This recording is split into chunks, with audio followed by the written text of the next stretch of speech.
اشتغل كده. معلش يا جماعه بقى، الشتا اشتغل والقرعه لازم تتدفى. تقول لي انت لابس نص كم، اقول لك انا لابس نص كم مفيش مشكله، ده ما بيساعش زي دي. ال 50 60 واحد اللي بيشوفوا الفيديو اول ما ينزل، يا رب يبقوا مثلا 100 200 300. اتمنى ال 50 60 واحد اللي بيشوفوا الفيديو ده اول ما بينزل يبداوا ان هم يشاروه في اماكن تانية، الناس تانية مهتمه بالهوايه، فنبدا نكتر، العدد يبقى يكتر حبتين. anyway انا بشيره برضه في كل حته، وخير ان شاء الله. موضوع جديد، وحاجه من الحاجات المهمه قوي اللي بتقابلك وانت لسه بتعمل الحوض بتاعك اول مره، وبتقابل ناس حتى هم بيعملوا تغيير الحوض بتاعهم كده. الحته اللي هي بتقالك انت لازم تجيبها واحده من المعدات يعني، يا ترى انت محتاجها مش محتاجها. هنتكلم على السكيمر، هنتكلم على البروتين سكيمر. البروتين سكيمر سيادتك هاوي جديد لسه راح تجيب حوض اول مره، وونس اللي انت او اول ما انت رحت قعدت تتكلم مع حد، مع هاوي، مع تاجر، مع ايا كان، بص بقى انا هعمل لك الحوض ازاز، هجيب لك الويفات الفلانيه، هجيب لك كذا، هجيب لك كذا، وبعد كده هنجيب سكيمر نحطه في الحوض. هتلاقي السكيمر ده حته معده تمنها 4 5 6000 10 12 15000 جنيه، بتوصل لحد $500 $1000 اعلى من كده. طب يا ترى انت محتاجها ولا مش محتاجها؟ ما هو كل حاجه انت قبل ما تفكر تدفع فيها فلوس لازم تفهم هي بتعمل ايه، وهل انت محتاجها ولا مش محتاجها. لان لو انت مش محتاجها فمش هتشتريها. فتعالى انا اقول لك في الكام دقيقه الجايين دول، يا ترى انت محتاج البروتين سكيمر ولا مش محتاج، والبتاع ده بيعمل ايه اصلا، وممكن تستفاد منه ازاي، وايه اضرار استخدامه، وايه مميزات استخدامه، وازاي تختاره اصلا. ف يلا بينا. السكيمر بيشتغل ازاي؟ السكيمر ده واحد من معدات الفلتره الميكانيكيه بتاعه الحوض بتاعتك، واحده من ضمن مراحل الفلتره الميكانيكيه بتاعه الحوض. ايا كان نوع السكيمر اللي بتستخدمه ده غالبا هتلاقي نفس الطريقه بتاعه الشغل كلها. 90% او 99% من السكيمرات بتشتغل بنفس الطريقه، عباره عن خرطوم هواء، حاجه بتسحب هواء، وفتحه بتسحب ميه، بيعدوا على حاجه اسمها الفنشوري. الفنشوري ده حاجه كده زي الحاجه اللي انا عارضها هنا دلوقتي جنبي. الفنشوري ده كل قصته ان هو بيسحب الميه مع الهواء، فقاعات كبيره داخله تعدي على البامب بتاعت او المضخه اللي راكبه على السكيمر. البامب دي كل قصتها متركب عليها حاجه اسمها نيدل ويل امبيرر، او راكب عليها راس شبه فيها ابر كتير بتكسر الفقاعات الكبيره دي وتخليها اصغر، تعدي تدخل معانا على جسم او الاسطوانه بتاعت بيسموها حجره التفاعل او الرياكشن تشامبر، او اللي هي بيسموها جسم السكيمر. جسم السكيمر ده الفقاعات مع الميه، اي حاجه بقى مواد عضويه زي شوايب، اي حاجه من الكلام ده كله بتبدا ان هي تلزق في الفقاعات دي، والفقاعات دي بتبدا بكثافتها تعلى لحد فوق خالص في جسم السكيمر. وهتلاقي دايما في اعلى جسم السكيمر حاجه اسمها غرفه التجميع. غرفه التجميع دي او كوب التجميع دي كوبايه، الفقاعات لما بتعلى بتبدا ان هي توصل للمكان ده تتجمع، هتعمل لك السائل اللي هو اسمه السكيميت، او اللي هو المحلول اللي هو بيبقى لونه اصفر بني كده موجود. دي كلها مخلفات وشوائب والكلام ده كله. لو كانت فضت في الحوض بتاعك كانت هتبقى امونيا، هتبقى نترات، هتبقى فوسفات. وطبعا احنا عارفين من الفيديوهات السابقه يعني ايه امونيا، يعني ايه فوسفات، يعني نترات. فبالتالي الحاجات دي هتعمل لك مشاكل تانية وهيبقى صعب اكتر انك تتخلص منها. فانت السكيمر بيخلصك من الكلام ده كله قبل ما هو يبقى مشكله. طيب الحاجه التانية ان هو بيعمل حاجه اسمها بيزود لك البي اتش. طبعا وات ايفر كان سطح الميه بتاع الحوض بتاعك ايا كان، عمر ما الميه بتحتك بالهواء ويحصل فيها تبادل غازات قد ما بيحصل جوه قلب السكيمر بتاعك. فدي وظيفه تانية. تمام، دول ابسط حاجتين بيعملهم اي سكيمر في الدنيا انت هتجيبه. على قد ما الموضوع يبان ان هو فيه تفاصيل معقده، لكن دي حاجه بتحصل عادي في الطبيعه يعني، فبقالها الاف السنين. انت لما بتروح على الموج بتشوف الموج في البحر، والموج اللي هو بيبقى جاي على الشط كده وعمال يجي موجه ورا موجه، بتلاقي في حاجه اسمها حاجه عامله زي الرغاوي. كل الرغاوي دي فضلات ومخلفات ومش عارف ايه، والناس بتقعد تقول لك ريم البحر الريم والبحر عامل زي الريم، تلاقي العيال عماله تلعب فيه ومش عارف ايه والله. والبط يقوم يلعب من النوم، بيقولوا ايه، البط يقوم يصحى من النوم. انسى. فكل ده بقى مخلفات والبحر بيرميها بره، فاهمني، ده طبيعه الدنيا سبحان الله. هو البني ادم ربنا هداه ان هو يعرف يخترع حاجه تعمل نفس الوظيفه دي. الناتج بتاع المخلفات بتاع السكيمر بيبقى حاجه اسمها ويت سكيمنج او دراي سكيمنج. ايه الفرق ما بين ده وده؟ عشان دي مصطلحات هتسمعها برضو وانت بتفكر في موضوع السكيمر او بتتكلم فيه مع حد. الدراي سكيمنج او اللي هو السكيمنج او اللي هو السائل اللي هيطلع لك فوق ده هيبقى حاجه اسمها ويت، فيه ميه اكتر، او دراي ان هو فيه ميه اقل. الويت ده عباره عن ان انت هتلاقي دايما الناتج بتاع السكيمر بتاعك في الغرفه بتاعه التجميع عباره عن سائل لونه بني مصفر وريحته وحشه، بس في الغالب هتلاقيه سائل، مش هتلاقي حاجه ناشفه ولا حاجه زي كده. وده بيبقى يعني اقولها لك ازاي، ده بيبقى ناتج على ان انت بتدخل كميات هواء كتير وفقاعات كبيره من الفقاعات الهواء ما بتتكسرش قوي، وفي نفس الوقت بتدخل نسبه ميه كبيره في جسم الاسكيمر. فكميه الميه مع فقاعات الهواء الكبيره دي كلها مع التفاعل مع وجود الفضلات عندك بتبدا ان هي تطلع لك الويت سكيمنج. في مشكله، ليه سلبيات وليه ايجابيات. ايجابياته طبعا ان هو بيبقى سريع جدا، فكره ان هو يشيل لك اي فضلات عندك موجوده، ان هو الرياكشن بتاعه سريع، وفي نفس الوقت الحاجه بتطلع تتجمع بسرعه. المشكله ان هو بيهدر كميات ميه من الحوض بتاعك مع السكيمنج ده، عشان وهو بيشتغل بالوظيفه دي. فانت بالتالي مش هيقلل قوي تغييرات الميه او تعويضات الميه اللي انت هتعملها، بخلاف الدراي ده انت بتدخل وطبعا في حاله الويت ده انت بتبقى الفكره عندك ان انت بتدخل ان انت حتى التنظيف بتاعه اسهل بكتير قوي، لان هو عباره عن سائل، فانت بتنظف وغسل الكوبايه دي مش هيبقى قصه بالنسبه لك. الدراي هتبص على الاسكيمرات اللي بتشتغل حاجه اسمها دراي، دي حاجه اسكيمرات بتشتغل بتلاقي الفضلات بتاعتها طالعه لونها اسود غامق، مش سايله قوي على قد ما هي عشان تبقى شبه الطينه، سميكه شويه في الحاجه في السمك بتاعها. ودي طبعا بتبقى معظمها فضلات، لان انت بتدخل ساعتها هو بيهدر ميه اقل طبعا بكتير، ولكن الفكره بتاعته ان هو انت بتدخل فقاعات هواء. فقاعات الهواء دي بتبقى اصغر بكتير من صغيره جدا متكسره جدا، الهواء اقل، الميه اللي داخله في جسم السكيمر اقل، بالتالي التفاعل بيبقى بيقل، بس عشان خاطر تطلع لفوق بتاخد وقت اكتر. ولكن ده في الاول وفي الاخر ميزته ان هو بيقلل، مثلا واحده من مميزاته ان هو بيقلل موضوع ان انت تعوض الميه مكان الميه اللي انت بتهدرها مع السكيمر بتاعك. ده نوع وده نوع، ده احسن ولا ده احسن ملهاش اي علاقه. كل الفكره انت محتاج ايه في الحوض بتاعك. هل انت محتاج حاجه تشيل الفضلات اول باول، ولا هل انت محتاج حاجه تخلي الدنيا ابطا شويه بالنسبه للسيستم بتاعك؟ السيستم بتاعك هو اللي هيحدد. ولكن خليني اقول لك حاجه، لو انت راجل لسه هاوي مبتدئ، خليك في السكيمر اللي هو الويت العادي، لان ده حتى غالبا هتلاقي برضه في معظم الاوقات ده اكتر حاجه مثلا متاحه وموجوده في وسط السوق والحاجات دي كلها. طيب هتقول لي سؤال بقى مهم جدا، تمام، انا ليه اروح ادفع 5000 جنيه في البتاع ده؟ طب ما انا ممكن استخدم فلتر شراب، ممكن استخدم السفنجه، ممكن استخدم الفايبر، استخدم اي حاجه وعادي برضه هتشيل لي كل الكلام ده كله. بص، عايزك ما تتسرعش بس في الحكم على الفكره.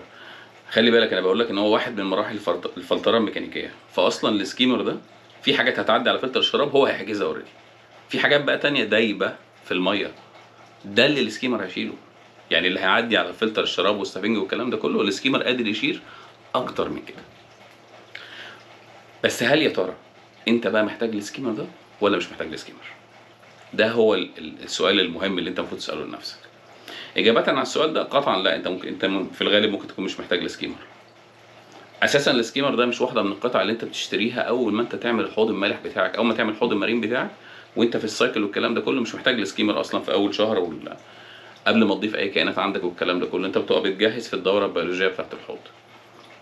ولكن ايه اللي يقول لك انت محتاج سكيمر او مش محتاج سكيمر؟ لو انت السيستم بتاعك انت بتعمل القياسات بتاعته، بتقيس امونيا، نترات، فوسفات، الكلام ده كله بصفه دوريه، وشايف ان انت قبل ما تركب السكيمر انت بتحط مثلا اكل الاسماك بتاعتك او الشعب او الحاجات دي، وفي نفس الوقت الامونيا ما بتعلاش، الفلتره البيولوجيه شغاله كويس، انت بتغير الفلتر الشراب بتاعك كل يومين 3 بالكتير قوي، انت راجل مهتم وايدك في الحوض على طول، بالتالي ما عندكش نسب نترات ولا فوسفات عاليه، وكل حاجه جوه النسب المناسبه للكائنات اللي انت بتربيها، مش محتاج سكيمر. سهله وبسيطه. طيب لقيت ان انت عندك لا النترات والفوسفات بتعلى والامونيا بتعلى ومش عارف ايه والكلام ده كله، والفلتره بتاعتك مش احسن حاجه، محتاج سكيمر. ده الاجابه بتاعت هل انا محتاج سكيمر ولا انا مش محتاج سكيمر. فانت محتاج تقيس عشان خاطر تعرف تحدد انت محتاج ولا مش محتاج. متابعه للحب بتاعك هتقول لك الكلام ده كله. طبعا لو انت راجل هاوي قديم ولا حاجه زي كده، فانت بتبقى عارف الحب بتاعك الحمل البيولوجي بتاعه عامل ازاي والكلام ده كله. طيب دقيقه بس. طيب سيادتك عرفت السكيمر ده بيشتغل ازاي، بيعمل ايه؟ طبعا سامع صوت الخروشه اللي لما تحصل ورايا دي من السكيمر المعلم اللذيذ اللي انا معلقه على الحب بتاعنا ده كده. طيب لقيت نفسك اللي انت محتاجه، تختاره بقى ازاي من وسط ال 7000 ماركه اللي موجوده في السوق؟ كل واحد عمال يقول لك انا جايب لك الماركه دي هي اللي بص من الاخر هتعمل لك الصح. بص يا سيدي، في الغالب هتلاقي معظم السكيمرات اللي في السوق كلها بتعمل نفس الوظيفه الاساسيه، اللي هي بتشيل لك الشوائب من الميه وبتشيل لك المخلفات والكلام ده كله، بتزود لك الاكسجين والبي اتش والحاجه دي كلها الوظيفه الاساسيه بتاعت السكيمر. طيب انا اختاره ازاي كراجل لسه هاوي ومبتدئ ومعرفش حاجه عن الموضوع بتاع السكيمر؟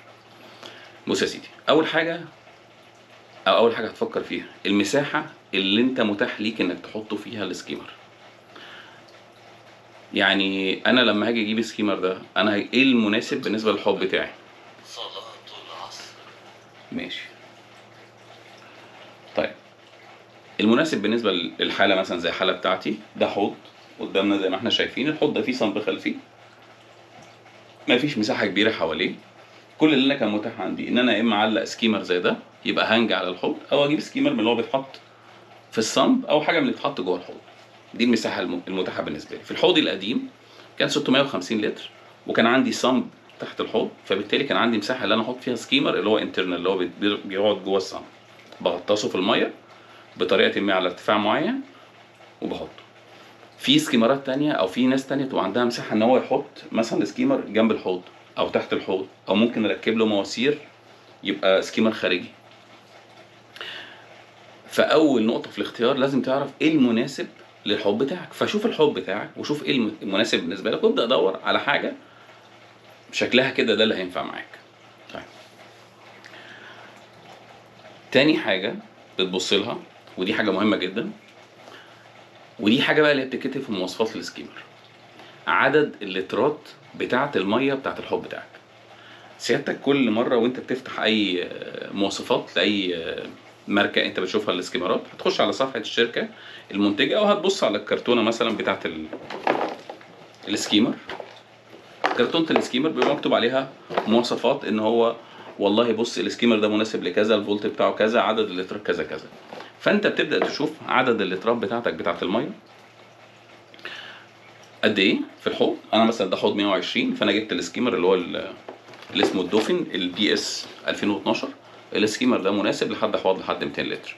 انا الحوض بتاعي 120 لتر، فبالنسبه لي كان ده مناسب جدا للحوض اللي انا بستخدمه.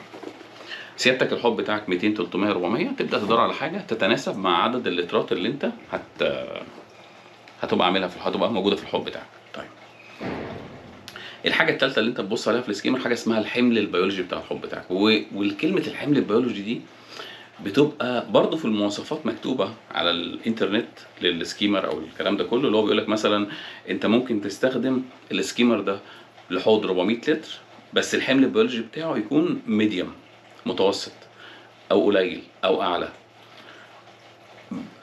للاسف هو مفيش حاجه هتقيس لك الحمل البيولوجي ده قليل ولا اعلى، ولا ما في حتى الناس القديمه مش هتعرف تقول لك ان هو اعلى ولا، يعني خلينا نقول ان هو ابسط حاجه بالنسبه للحمل البيولوجي عالي، اللي انت عندك حوض، الحوض ده مثلا يكون مليان شعاب من الجنب للجنب، من الارض للسقف، ومليان اسماك وكائنات والكلام ده كله، وانت في نفس الوقت تكون بتضيف بقى مغذيات وبتضيف حاجات ومش عارف ايه.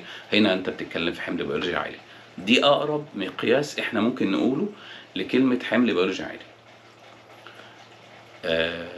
لكن خلينا نقول ان انت لما تيجي تختار السكيمر بتاعك اختاره دايما اللي هو بيقول لك الحمل البيولوجي اللي هو الميديوم. لان انت في الاول وفي الاخر عشان تقول ان انا هاوي جديد ولسه ببدا الموضوع ولسه هختار السكيمر بتاعي من الاول، فبالتالي انت محتاج مش هتجيب الحوض تملاه كائنات واسماك والكلام ده كله من الاول. لا، انت الحوض بتاعك هيقعد فتره على ما تبدا ان هو يبقى فيه بقى شعب وكائنات واسماك وقصه كده كبيره، هتاخد سنه ولا حاجه. طيب رابع حاجه بقى بتبص لها وانت بتختار السكيمر بتاعك، انت دلوقتي عرفت بتختار على حسب اللترات والحمل البيولوجي بتاعك والمكان اللي هتركب فيه السكيمر والحاجات دي كلها. رابع حاجه بتبص لها وانت بتختار السكيمر بتاعك، السكيمر ده وده طبعا لو انت هتدفع اكتر ولو انت ناوي تدفع اكتر، كده كده المارين كل ما انت بتدفع كل ما بتلاقي امتيازات اكتر حبتين. في سكيمرات بيبقى متركب فيها البامب بتاعتها بتبقى لا اما دي سي او اي سي. الاي سي اللي هي البامب اللي بتركب على التيار مباشره. الله اكبر، الله اعظم، ان شاء الله الشمس محمد رسول الله.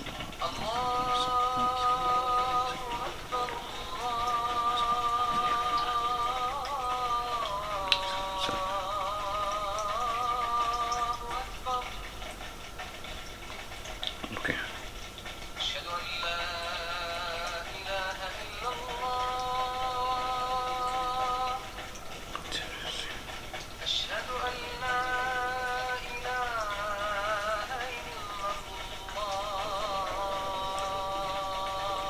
الله. أشهد أن محمدا رسول الله.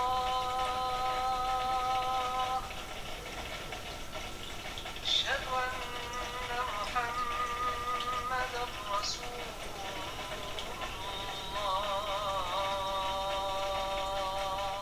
الله اكبر، الله اعظم. المهم يا سيدي الفاضل، فاحنا قلنا ان كل ما هتدفع كل ما تلاقي امكانيات اعلى، فاحنا كنا بنتكلم ان السكيمر بقى بتاعك مواصفاته هو ايه. فخلاص احنا عرفنا السكيمر ده مناسب، هينفع يركب عندك، عدد اللترات والحمل البيولوجي تمام زي الفل. يجي بقى الحته اللي هي الدلع، الاوبشنز، ده حلاب كده. فحته الاوبشن اللي بنتكلم فيها السكيمر ده نفسه، هل البامب اللي راكبه عليه دي سي ولا اي سي؟ المضخه اللي راكبه عليه لو دي سي، فالبامب اللي راكبه عليه دي اللي هي بتتركب لها زي كنترول وتبقى ليها زي ترانس كده او ترانسفورمر محول بيركب في الكهرباء. وفي الاي سي اللي هي بتركب على فيشه طالعه منها بتركب على الكهرباء على طول. طبعا الفرق ما بين الدي سي والاي سي احنا قلنا قبل كده لما كنا بنتكلم عن المضخات، في الاول في الاخر على الاقل انت هتحط معده بتتحرك جوه الميه، فخليك مع الاوبشنز اللي هي الدي سي احسن، لان هي امان، لان هي بتشتغل على 24 فولت، يعني حتى لو الميه وقعت على الارض ولا حاجه مش هيحصل حاجه خطر للي في البيت. الحاجه الثانيه البمبات اللي هي الدي سي بتبقى ساعات راكب عليها، او في الغالب هتلاقي راكب عليها زي ما انا هوريك دلوقتي في فيش سكوير. كانوا جايبين شحنه لماركه محترمه جدا عند باشمهندس محمود عبد العزيز، الماركه دي اسمها ريف اوكتوس. الماركه دي بيبقى فيها اوبشنز كتير قوي. السكيمر بيبقى راكب عليه كنترول، الكنترول او على البامب راكب عليها كنترول. الكنترول ده بيتحكم لك في نسبه الهواء والميه اللي بيدخلوا، فتقدر تحول ما بين الويت والدراي اللي احنا اتكلمنا عليهم قبل كده. الحاجه الثالثه بتلاقي في الكوبايه بتاعه تجميع الميه دي مشكله بتقابل معظم الناس، ان بتلاقي السكيمر مثلا انت ضفت حاجه جديده في الحوض ومره واحده الفضلات والحاجات دي عليت، تلاقيه فار اللي هو بدا يفور من جواه وبدا يملى الكوبايه، واللي في الكوبايه بدا ينزل عندك في الحوض تاني. مصيبه طبعا، دي تبقى جرعه من الامونيا او الحاجات المتحلله وزباله وطينه، ومره واحده هتنزل مركزه في الحوض بتاعك. باي باي مع السلامه كل حاجه. فبالتالي بيركبوا في الغرفه بتاعه اللي هي او كوبايه التجميع دي حساس. الحساس ده اول ما الغرفه دي تتملي بيفصل البامب فيوقف لك السكيمر عن الشغل لحد ما انت تيجي تبدا تحل المشكله. فده تاني اوبشن. تالت اوبشن ممكن يتضاف فيه الحاجات بتركب على السكيمر، بتبقى مثلا زي الاوزون جنريتور. هنتكلم على الاوزون جنريتور ده وكده، بس في الاول في الاخر بيبقى تلاقي حتى السكيمر بيبقى مكتوب عليه حاجه اسمها اوزون ريدي. الحاجه الرابعه بيبقى في حاجه مثلا بتركب عليه اللي هم بيسموها ميديا سي او 2 سكرابر. ميديا بتشيل غاز ثاني اكسيد الكربون، بتقلل نسبته قوي في الهواء اللي داخل السكيمر، بالتالي بتزود لك نسبه الاكسجين اللي داخل في الحوض بتاعك، بالتالي صحه افضل لكل الكائنات الحيه الموجوده عندك. طيب عرفنا احنا هنختاره ازاي، عرفنا ايه كويس من الوحش، عرفت كل حاجه من الحاجات دي كلها. طب انت جبت السكيمر هترميه في الميه يشتغل؟ لا حضرتك، انا اسف اقول لك ان ده مش هيحصل. انت مش اول ما هتجيب السكيمر هيشتغل معاك مظبوط 100% في الاول. السكيمر هتلاقي فيه مواصفات نازله مع كل واحد، اذا كان داخلي خارجي ايا كان. لازم تمشي مع مواصفات الشركه المنتجه. يعني مثلا الاسكيمرات اللي هي بتركب جوه الصنب، هتلاقي بيقول لك ارتفاع الميه بتاعها مثلا لازم يبقى 20 25 حسب الشركه المصنعه ما بتقول لك، لازم تخليه في الارتفاع ده. لو انت عليت ولا قللت طبعا هتبقى تاثيراته صعبه جدا.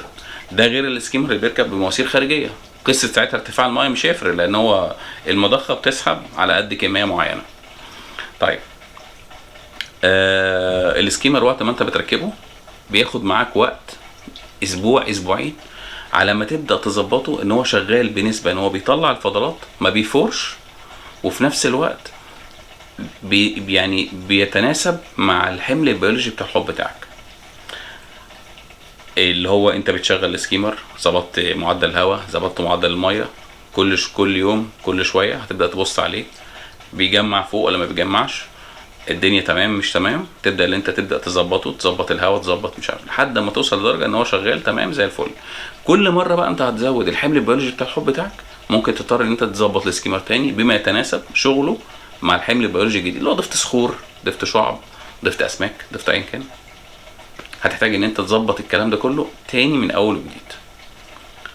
فعلى قد ما هو معده متعدده المهام ووظائفه كتير جدا وكويسه جدا، على الاقل انت محتاج تشتغل شويه على ان انت تظبطه بطريقه شغل ان هو يتناسب، يديك الوظائف بتاعته صح، وفي نفس الوقت ما يعملش حاجه اسمها فلتره زياده او الكلام ده كله. اخر حاجه بس قبل ما نشوف التجميع بتاع الفيديو بتاع السكيمر. السكيمر معده زي اي معده عندك في الحوض في المارين، بتعدي عليها ميه، فضلات، اي حاجه ايا كانت. في الاول في الاخر لازم كل فتره بتفكك السكيمر وتبدا تعمل له صيانه. وفي الغالب اصلا السكيمر لما بيجيلك بيبقى اصلا اجزاء، وانت بتضطر تجمعه زي ما احنا هنشوف دلوقتي في الفيديو بتاع باشمهندس محمود، وهو بيجمع واحد من السكيمرات اللي كانت جايه في الشحنه دي. انا اسف، الشحنه دي كانت جايه من بدري، وكان المفروض ان انزل الفيديو ده من بدري، ولكن سامحوني قريبا كده هبقى اوضح شويه تفاصيل عن حياتي هي اللي خلتني الحاجات دي ما تنزلش يعني في وقتها. فيلا بينا نشوف الفيديو. سلام.